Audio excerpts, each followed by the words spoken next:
로마서 12장 3절에서 21절까지의 말씀을 오늘은 살펴볼 것입니다. 사도 바울은 로마서 1장에서부터 11장까지 오직 의인은 믿음으로 말미암아 산다.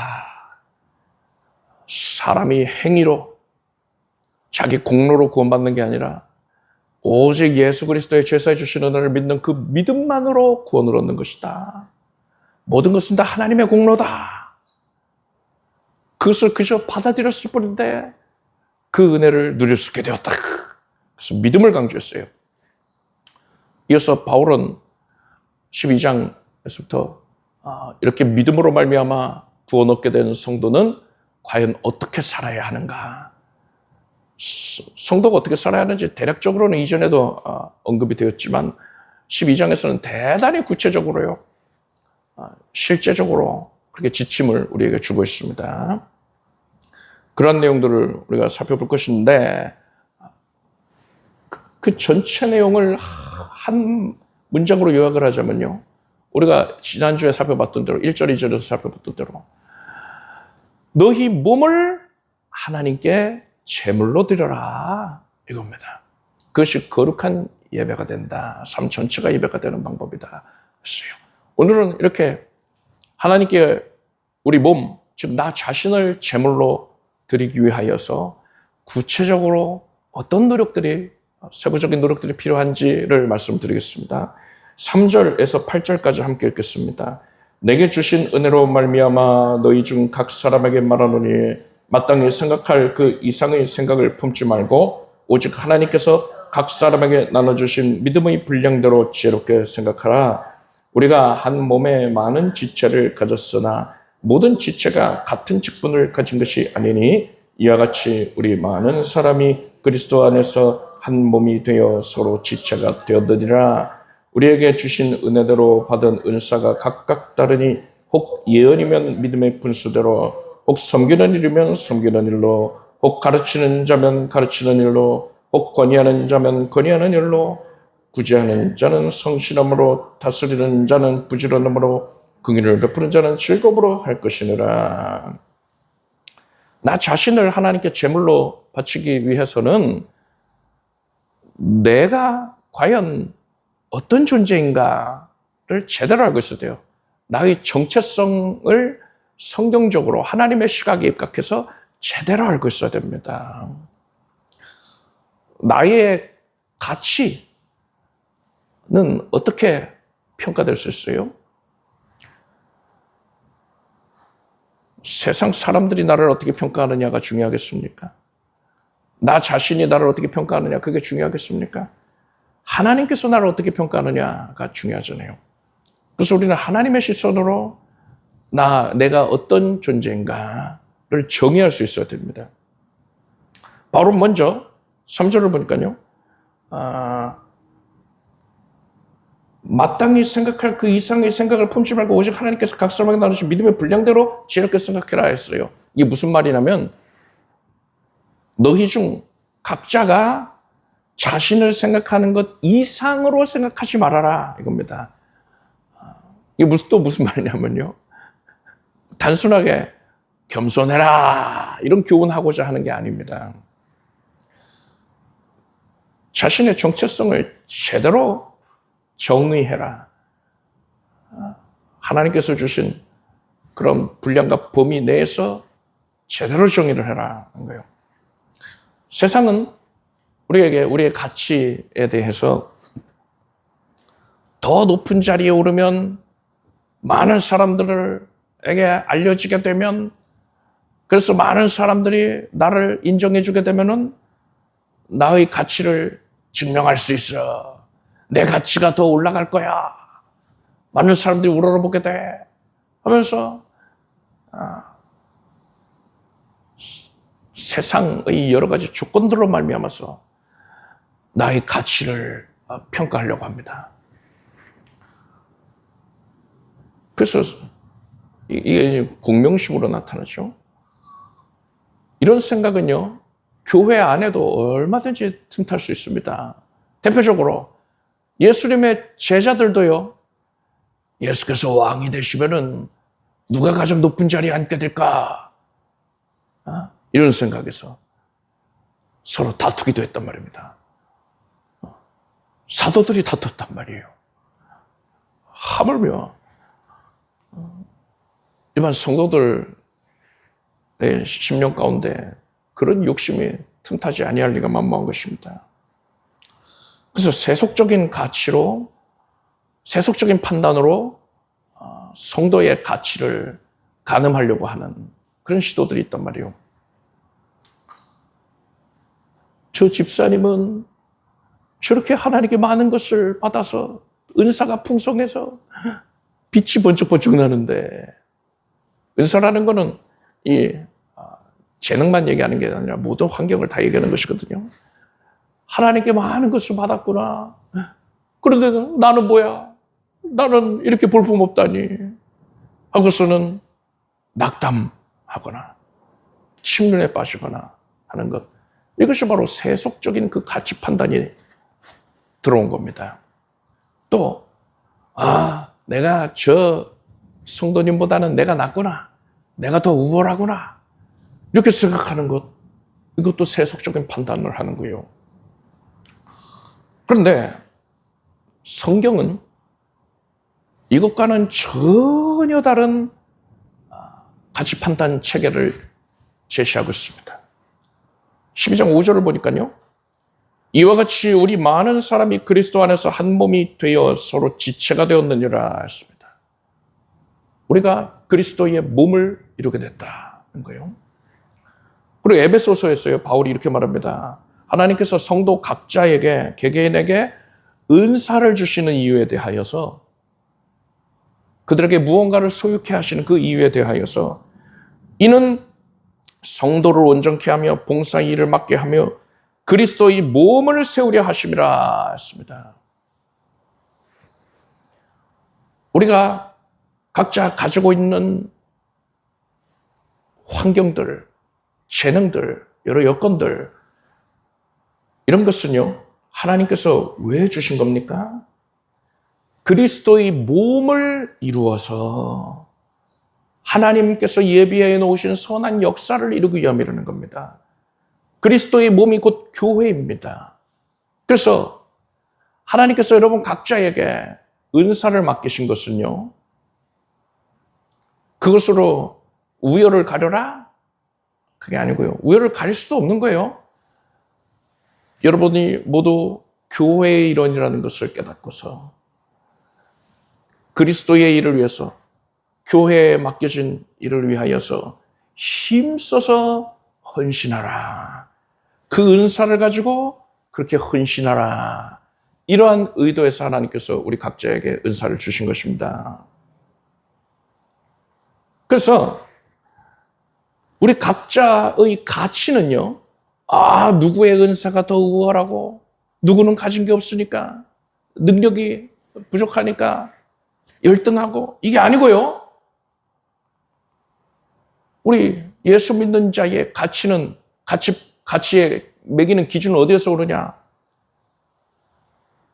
우리가 예수 그리스도의 몸에 소속되었다 라는 것이 우리의 가치를 입증한다는 걸 아시길 바랍니다. 예수 그리스도의 가치가 바로 여러분의 가치가 되는 거예요. 여러분 생각해 보십시오. 나의 손가락, 제일 연약한 손가락이라면 새끼 손가락 들 수 있죠? 이 새끼 손가락 누구의 겁니까? 제 거잖아요. 제 몸이란 말입니다. 저한테 속해 있잖아요. 그래서 제가 책임을 져야 되는 건 아닙니까? 누군가가 새끼손가락을 아프게 하면은 제가 그것에 저항을 하고 조치를 취하지 않겠습니까? 마찬가지예요. 여러분은 예수 그리스도의 몸을 이루고 있습니다. 그래서 예수 그리스도께서 여러분을 책임져 주십니다. 여러분 각자의 가치는 예수 그리스도의 가치 안에 들어가 있는 거예요. 그래서 나는 새끼손가락이니까 가진 게 없어서, 힘이 없어서, 힘이 제일 약해서, 제일 열등해, 이런 생각하면 안 된다는 겁니다. 누구에게 속해 있느냐가 중요한 거예요. 우리는 예수 그리스도의 몸을 이루고 있다. 그래서 예수 그리스도의 몸된 교회를 위해서 여러분 각자가 하나님께 받은 은사를 선용하고 있다면 그것으로 100점인 거예요. 그 외에 다른 판단은 부질없습니다. 비성경적인 거예요. 여러분, 하나님께서 여러분에게 주신 모든 것들, 그것은 교회 안에서 여러분이 하나님을 위하여 헌신하게 하기 위하여 하나님께서 잠시 맡기신 것임을 알길 바랍니다. 달란트 비유를 보면은요, 주인이 돌아와서 상벌을 주는데, 상을 줄 때에 어떤 기준으로 했습니까? 많이 남겼느냐? 많이 받은 자가 많이 남겼냐? 이런 거 보지 않았어요. 그가 과연 주인을 기쁘게 하기 위해서 수고했느냐? 이걸 봤습니다. 여러분이 받은 은사, 그것을 교회 안에서 하나님의 거룩한 일을 위하여서 애쓰고 노력하며 그 은사들을 사용할 때에 하나님께서 그것을 선히 여기시고 착하고 충성되다 여기시고 상을 주신다는 걸 알길 바랍니다. 그 외에 다른 것에 은사를 사용한다? 낭비예요, 낭비. 그것은 땅에 묻어두는 것 같습니다. 주인에게 책망을 받게 되는 것입니다. 여러분은 하나님께서 주신 은사를 교회 안에서, 우리 목양제일교회 안에서 하나님의 거룩한 일을 위하여서 선용하는 데에 애쓰고 노력하게 되길 바랍니다. 그럴 때 여러분 각자의 가치가 빛을 발하게 되는 거예요. 주 안에서 여러분이 그리스도의 몸으로서 번쩍번쩍 빛나게 되는 것입니다. 자, 9절에서 21절까지의 말씀을 함께 읽겠습니다. 사랑엔 거짓이 없나니 악을 미워하고 선에 속하라. 형제를 사랑하여 서로 우애하고 존경하기를 서로 먼저 하며 부지런하여 게으르지 말고 열심을 품고 주를 섬기라. 소망 중에 즐거워하며 환난 중에 참으며 기도에 항상 힘쓰며 성도들의 쓸 것을 공급하며 손 대접하기를 힘쓰라. 너희를 핍박하는 자를 축복하라. 축복하고 저주하지 말라. 즐거워하는 자들로 함께 즐거워하고 우는 자들로 함께 울라. 서로 마음을 같이 하며 높은 데 마음을 두지 말고 도리어 낮은 데 처하며 스스로 지혜 넣지 말라. 아무에게도 악으로 악을 갚지 말고 모든 사람 앞에서 선한 일을 도모하라. 할 수 있거든 너희로서는 모든 사람으로 더불어 평화하라. 내 사랑하는 자들아, 너희가 친히 원수를 갚지 말고 진노하시며 맡기라. 기록되었으되 원수 갚는 것이 내게 있으니 내가 갚으리라고 주께서 말씀하시니라. 네 원수가 줄이거든 먹이고 목마르거든 마시오라. 그리함으로 내가 숯불을 그 머리에 쌓아놓으리라. 악에 그치지 말고 선으로 악을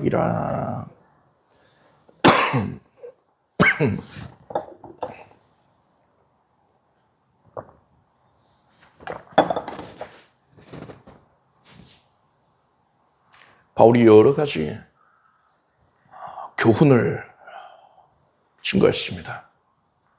그런 내용들 대부분이 읽어보면은 그렇지 하고 액면 그대로를 받아들이면 되는 교훈들이 다수이고요.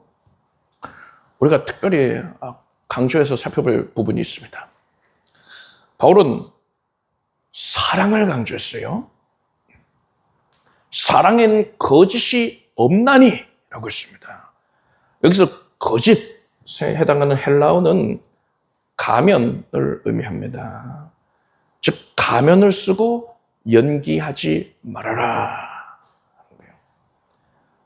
가면 쓰고 사랑하는 채 연기하는 것, 이것은 아가페가 아니다는 겁니다. 진실로 하나님께 받은 사랑을 전하여주고 있는 상태라면 이선적으로 연기를 할 수가 없어요. 내가 다른 성도를 사랑하는 척, 이해해주는 척 해서는 안 되는 것입니다. 그것은 아가페가 아니다 하는 거예요. 겉으로는 사랑하는 척하지만 속으로는 판단하고 정죄하는 그런 마음을 가지고 있다면, 또 입술로는 축복을 하지만 마음속으로는 저주를 하고 있다면 얼마나 이중적입니까? 예수께서 이러한 자들을 미워하셨어요. 바리새인들이 그랬거든요.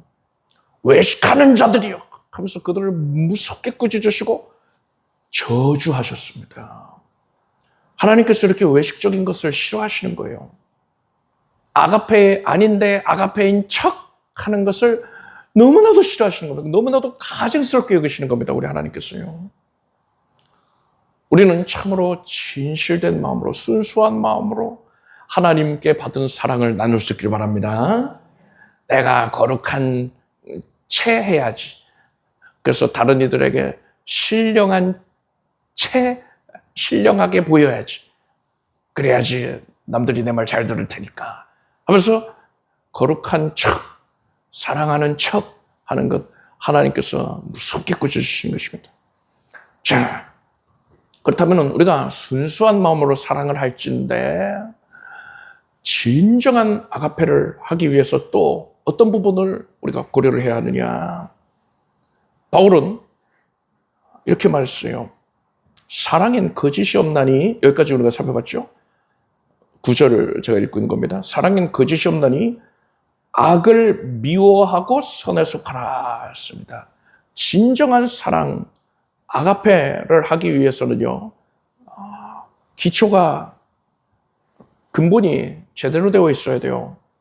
악을 미워하고 선에 속하여 있어야 되는 겁니다. 아가페는요, 여러분, 모든 것을 그저 오냐오냐 해주는, 포용해주는 막연한 감정이 아닙니다. 세상에선 그것을 사랑이라 포장할 수 있을지 몰라도요, 인본적인 사랑일 수는 있을지 몰라도요, 하나님의 아가페는요, 하나님의 거룩한 성품 안에서 이루어지고 있는 거예요. 그렇기 때문에 하나님이 미워하시는 것은 나도 미워하는 것이고, 하나님이 기뻐하시는 것 나도 기뻐하는 겁니다. 이러한 거룩한 분별력을 가지고 있어야 돼요. 하나님의 마음에 일치된 상태에서 분별을 할 수 있어야 됩니다. 그래서 우리는 반드시 악을 미워해야 되는 겁니다. 악을 미워하는 것은 두 가지 측면에서 적용할 수 있어요. 첫째로 우리는 나의 내면의 죄를 미워해야 합니다. 그것과 싸워야 돼요. 내 안에 교만한 마음이 있죠. 음란한 마음이 있고요. 시기하는 마음이 있고요. 거짓을 말하려는, 호도하려는 그런 마음이 있는데 그것을 내가 미워해야 돼요. 미워하지 않고 이 정도 괜찮아 오냐 하면은요, 자기 자신을 사랑하는 자가 아닌 겁니다. 자기 자신을 진실로 아가페하는 자가 아닌 거예요. 여러분, 내 안에 있는 죄악을 미워하길 바랍니다. 둘째로, 우리는 이 시대의 악에 대하여서 영적인 불감증에서 깨어나야 합니다. 악을 악이라 할 수 있어야 돼요. 성경은 세상의 마지막이 가까워 올수록 악이 창궐할 것이다 라고 예언되어 있어요. 우리가 바로 그런 시점을 살고 있습니다. 진리를 조롱하고요, 교회를 핍박하고 하나님의 이름을 업신여기는 그런 세력이 있다면요, 그런 자들 앞에서 침묵하는 것은, 이거는 아가페가 아닙니다.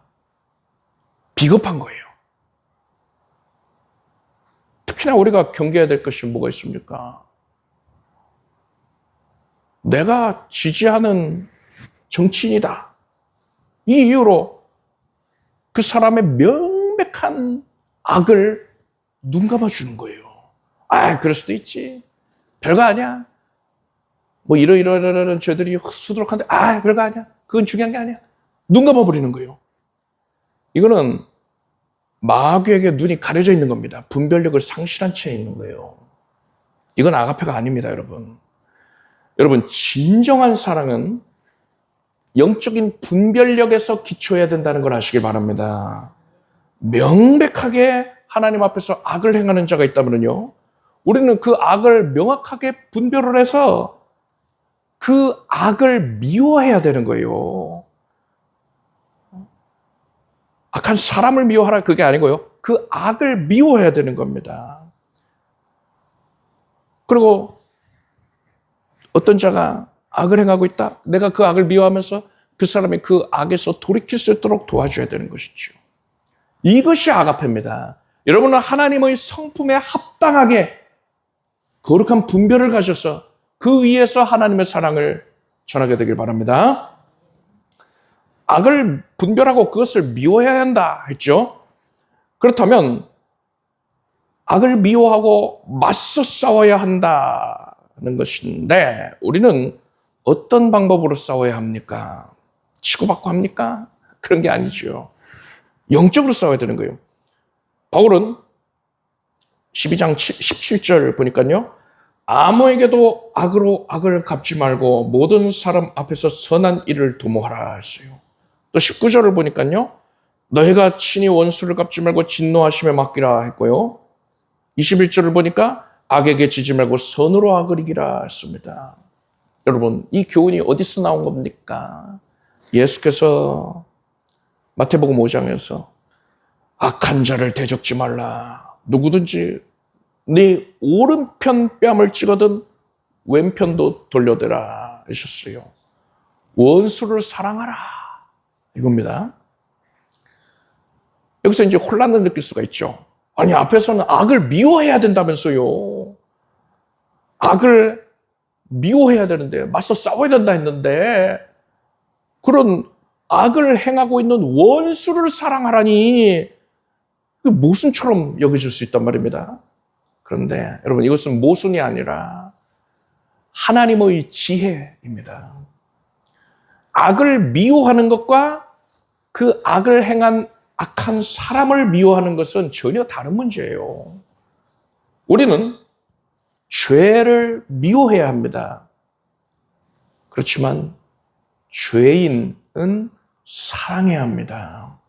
더 정확하게 말하자면요, 죄를 미워하기 때문에 죄인을 사랑하는 거예요.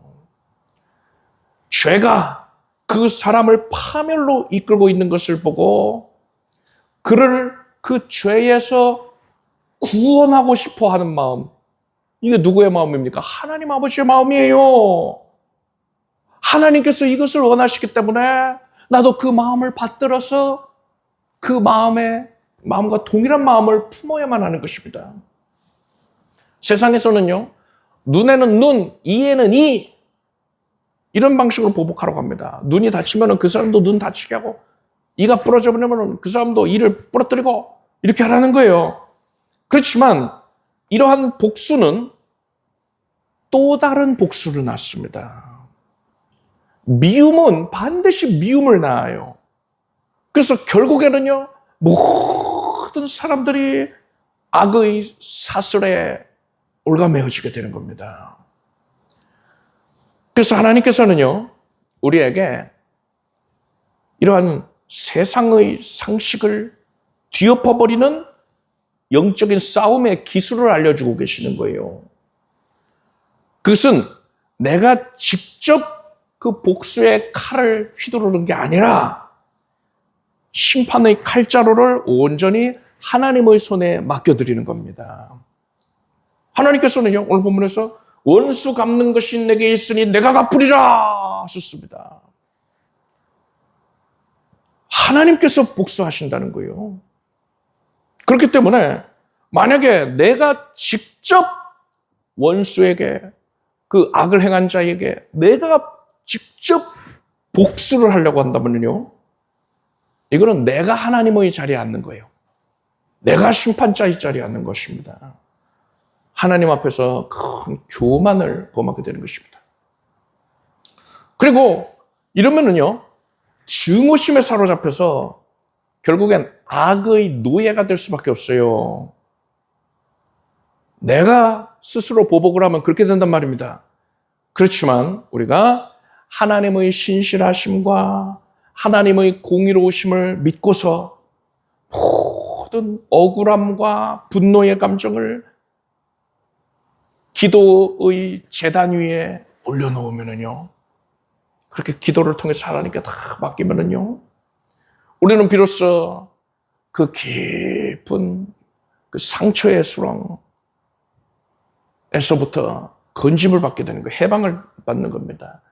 그래서 우리 심령은 참으로 자유로워지게 되는 거예요. 그러면은 여러분, 우리가 하나님께 복수의 칼날을 맡겨드리기만 하면 끝나는 것이냐? 하나님께서는 거기서 그칠 것이 아니라 한 걸음 더 나아가야 된다라고 말씀을 하십니다. 네 원수가 줄이거든 먹이고 목마르거든 마시게 하라 하셨어요. 여러분, 이렇게 악인에게 선을 베푸는 것은요, 오해하지 말아야 될 것이 절대로 그의 그 악, 죄에 동조하는 게 아닙니다. 동조해서도 안 돼요. 악을 악으로 인지하지 못했기 때문에 분별 없이 따라가면서 그를 유익하게 하면 안 돼요.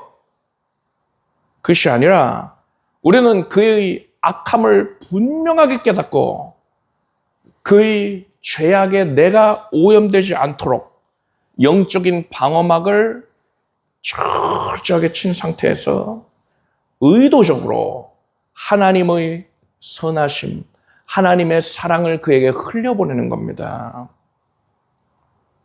이런 방식으로 싸워야 된다는 거예요. 이렇게 우리는 마귀의 방식으로 내가 복수해야지 하는 이런 싸움의 그런 방법을 버리고요. 사랑과 섬김이라는 하나님의 방식으로 싸워야 하는 것입니다. 이렇게 할 때 무슨 일이 일어나느냐? 20절을 보니까요.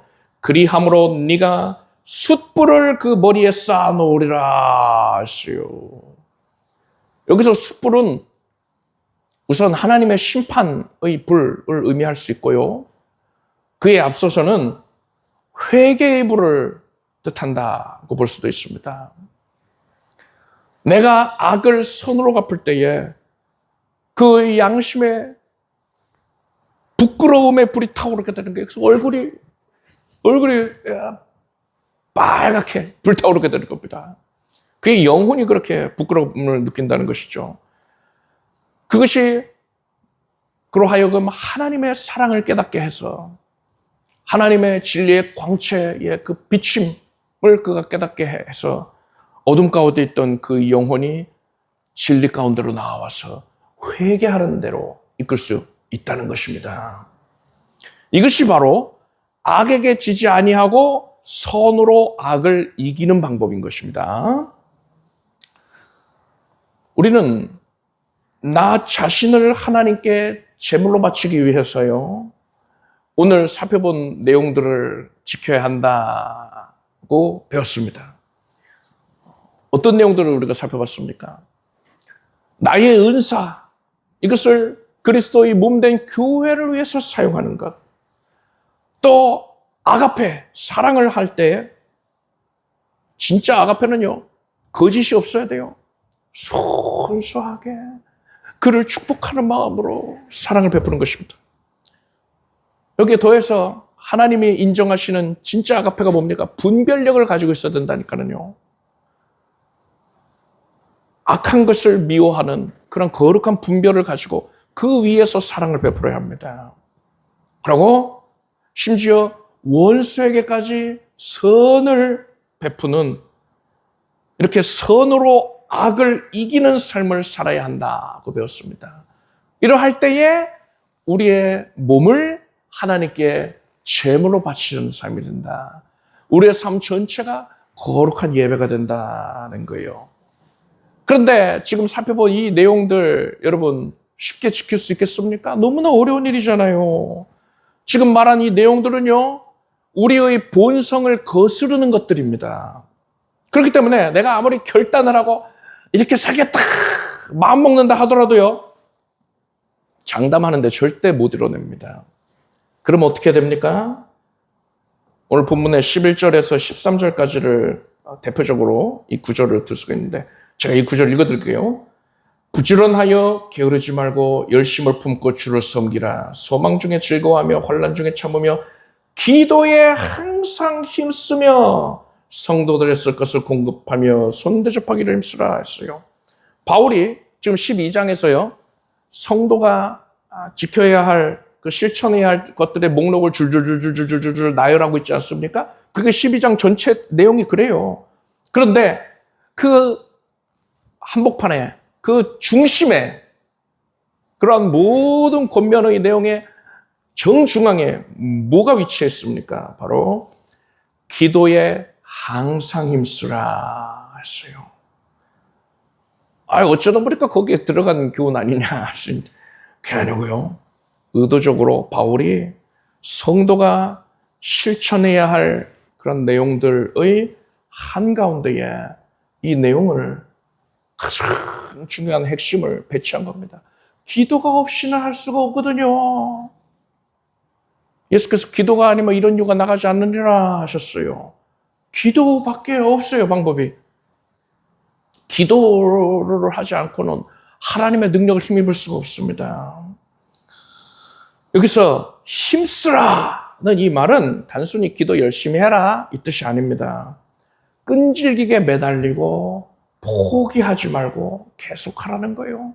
여러분 중환자실에 가보면은요, 생명유지장치를 하고 있잖아요. 그것을 빼버리면 어떻게 됩니까? 숨이 끊어집니다. 기도는 우리의 영적인 생명을 유지시키는 생명유지장치라고 할 수 있어요. 그냥 기도는 호흡이다 하니까 중요하지. 그렇게 하기 때문에 그 정도가 아니라 중환자실을 떠올려 보세요. 생명유지장치가 기도예요. 기도 안 하면은 죽습니다. 우리 영이 죽어가요. 그렇게 절박한 마음으로 기도를 해야 되는 겁니다. 예레미야 29장 보니까 너희는 내게 부르짖으며 와서 내게 기도하면 내가 너희를 들을 것이요 너희가 전심으로 나를 찾고 찾으면 나를 만나리라 하셨어요. 우리가 적당하게 기도하면은요, 그냥 형식적으로만 기도하면은요, 하나님의 능력을 공급받지 못합니다. 그럼 어느 정도로 절박하게 해야 되냐? 야곱을 떠올려 보십시오. 야곱이 야복강 나루에서 하나님과 씨름을 합니다. 그때에 하나님께서 야곱의 환도뼈를 위고를 시키셨어요. 그래서 아이고 주저앉았는데 여기서 야곱은 신령한 사람이잖아요. 지금 자기가 상대하는 대상이 신령한 존재라는 것을 알고 있어요. 야곱도 하나님인 줄은 몰랐을 것 같고요. 그때 야곱이 그를 붙잡습니다. 떠나려고 하는 그를 붙잡습니다. 놓아라. 아니 됩니다. 나를 축복하시기 전에 내가 보내지 않겠습니다. 절대로 안 놓는 거예요. 워낙 꽉 쥐어잡아서 손톱이 빠져라 할 정도로 밤새도록 엎치락 씨름을 했으니까 힘이 다 빠졌는데 죽을 힘을 다해서 매달리는 겁니다. 그가 놓지 않는다는 것을 보고는 하나님께서 네 이름이 무엇이냐? 야곱이니이다. 이젠 야곱이라 하지 말고 이스라엘이라 하라. 이는 사람이 하나님과 더불어 겨루 이겼습니다. 하나님께서 그에게 승리자의 이름 이스라엘이라는 이름을 주셨습니다. 그가 절박하게 생명을 다해서 붙들었더니 하나님께서 그에게 복을 주셨습니다. 우리도 이렇게 야곱처럼 기도해야 돼요. 하나님께서 저를 도와주시지 않으면 저는 죽습니다. 주님의 능력이 아니면 저는 한 걸음도 나갈 수가 없어요. 이렇게 절대적으로 하나님을 의지하면서 부르짖어야 되는 겁니다. 이러한 기도가 우리의 호흡이 되는 것이고요. 이 호흡이 있을 때에 비로소 앞에서 우리가 나누었던 교훈들을 지킬 수가 있게 돼요. 하나님께서 우리에게 주신 은사를 그리스도의 몸된 교회를 위해서 사용할 수 있고, 그래서 우리의 가치가 빛을 발하게 되는 것입니다. 그리고 우리는 거짓이 없는 순수한 아가페를 할 수 있게 되는 것이고, 분별력 위에서, 거룩한 분별의 은사 위에서 그 사랑을 전하게 되는 것이고요. 심지어 원수에게까지 선을 행하게 됩니다. 악을 악으로 갚는 게 아니라 선으로 악을 이기게 되는 것입니다. 이것이 바로 나 자신을 하나님께 제물로 드리는 것이고 우리의 삶 전체가 예배가 되는 모습이 되는 것입니다. 여러분 항상 기도에 힘쓰길 바랍니다. 중환자실을 떠올려 주시고 내가 이 기도 안 하면 내가 죽는다. 내 영혼이 죽는다. 이 절박함 가지고서 야곱이 가졌던 그 절박함 가지고서 우리가 항상 기도에 힘쓸 수 있게 되기를 바랍니다. 기도하겠습니다. 하나님, 절박하게 하나님을 의지하게 하셔서 감사드립니다. 말씀을 통해서 하나님을 만났습니다. 우리가 아멘으로 그 말씀을 받아들임으로써 말씀을 통하여서 하나님께서 우리 삶에 개입하시나이다. 하나님께서 능력 나타내신 것을 보겠습니다. 주의 백성들이 항시 하나님이 주신 모든 은사들을 그리스도의 모든 교회를 위해서 선용케 하시고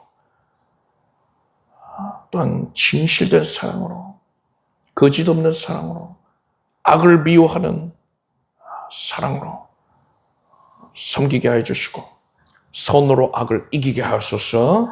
항상 기도에 힘쓰게 하여 주시옵소서. 예수님의 이름으로 기도드립니다. 아멘. 모두 자리에서 일어나시기 바랍니다. 가슴에 손 얹고 아픈 곳에 손 얹고 믿음으로 기도하겠습니다.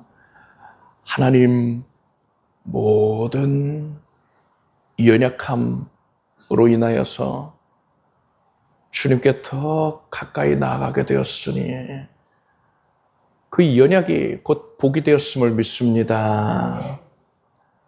하나님께서 나에게 허락하신 연약함은 나를 망하게 하기 위함이 아니요 하나님을 더 의지하고 결국 하나님을 더 사랑하여 하나님의 능력을 힘입으며 하나님과 긴밀한 교제를 이루는 계기가 되었습니다. 하나님 감사드립니다. 하나님이 허락하신 생명, 시간, 물질, 모든 것들을, 능력을 그리스도의 몸된 교회를 위하여 선용코자 하오니 하나님께서 은혜를 베풀어 주소서. 우리의 심령을 붙잡아 주시고 수고하고 헌신할 때에 더한 기쁨이 따르게 하소서. 교회 곳곳을 청소할 때에 또한 교회 식당에서 음식 마련을 위하여서 땀 흘리며 애쓸 때에 또 보이지 않는 곳에서 수고하고 애쓰고 또 제초 작업으로 힘쓸 때에 그 외에 모든 여러 가지 다양한 방면에서 그리스도의 몸된 교회의 일원으로서 거룩한 사역에 임하할 때에 하나님께서 기쁘게 여겨주시고 착하고 충성된 종이라 여기시고 무릇 있는 것 위에 가진 것 위에 더하여 주시옵소서. 건강의 복을 더하시고 물질도 더해 주시고 신령한 은혜와 은사들을 더 베풀어 주시옵소서. 하나님께 구합니다. 예수 이름으로 모든 수치가 정상이 되게 하소서. 뼈마디 관절 구수가 예수 이름으로 깨끗해지게 해주시고 혹과 종양이 결석이 사라지고 암세포도 녹아 없어지게 해주시오며 새 힘을 넘치게 공급받게 해주시옵소서. 출혈은 멎게 하여 주시옵고 마음속의 모든 연약이 다 사라지고 기쁨으로 가득할 것이며 하나님과 동행하는 즐거움으로 가득할 것이며 몸의 면역도 온전해지게 하시고 마음속에 괴롭게 하였던 것 스트레스가 사라지게 해주시옵고 두려움과 공황이 사라지게 해 주시옵소서. 하나님의 은혜로 평안할지어다. 온몸이 깨끗해질지어다. 예수 그리스도의 이름으로 생명이 넘치고 세임이 넘치게 되었으니 감사드립니다. 하나님께서 하신 것입니다. 하나님을 위해 살겠습니다. 삶의 전 영역에 복 주셔서 누구들로 넘치는 은혜를 날마다 체험할 것이며 하나님이 주신 것들로 주를 위하여 더 힘써 애쓰고 노력하게 하시옵소서. 예수님의 이름으로 기도드립니다. 믿은 대로 될지어다. 이렇게 박수를 올리겠습니다. 자리에 앉으십시오. 준비하신 예물을 정성된 마음으로 하나님께 드리겠습니다. 드리신 예물 위에 축복 기도하겠습니다. 하나님, 하나님을 사랑합니다. 의지합니다. 주님만 바라봅니다. 주님만이 우리의 소망이 되십니다. 주님께서만 하실 수 있습니다.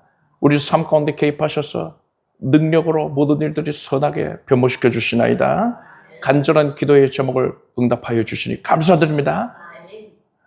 드린 정성을 기쁨으로 연락하시고 드린 심령이 천배와 만배로 복을 받게 하소서. 예수님의 이름으로 기도드립나이다. 우리 주 예수 그리스도의 무한하신 은혜와 하나님 아버지의 사랑과 성령님의 교통하심이 수예배 가운데 함께한 사랑하는 성도들 위해 영원토록 함께 없시기를 축원합니다. 아.